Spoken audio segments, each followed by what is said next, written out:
Good morning সবাইকে and welcome back to my another mini vlog. আজকে আমি তোমাদের সাথে শেয়ার করবো যে সারাদিন আজকে আমি কি খাওয়া দাওয়া করলাম। আর এখানে মায়ের হাতের বানানো পরোটা আর আলুর তরকারি দিয়ে সকালের ব্রেকফাস্টটা কমপ্লিট করে নিলাম। আজ আমাদের বাড়িতে একজন অতিথি এসছে আর সে হচ্ছে চিনি।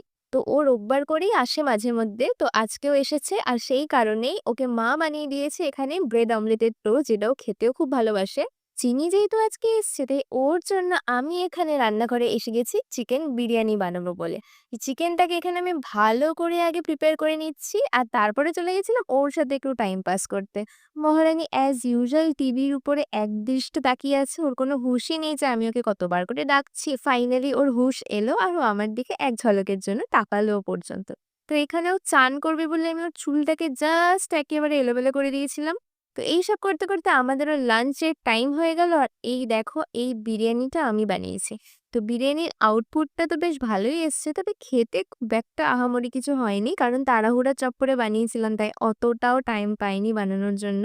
তবে এতক্ষণ ধরে রান্না করে চিনির জন্য বিরিয়ানি বানানোর পরে চিনি যখন বলল যে বিরিয়ানিটা ওর ভালোই লেগেছে, তখন তো মনে হলো যে না, এই খাটনিটা ওয়ার্থ ইট আছে। তারপরে খাওয়া-দাওয়া আমাদের কমপ্লিট করার পরে আমরা দুজনে মিলে একটু সময় কাটালাম। আর দেন তারপরে বিকেল বেরিয়ে গেছিলাম একটু মোমো আনতে। আর বাড়ি এসে আমরা সবাই মিলে এক প্লেট মোমো খেয়ে আজকের ভিডিওটাকে এখানে এন্ড করলাম। তো সবাইকে টাটা!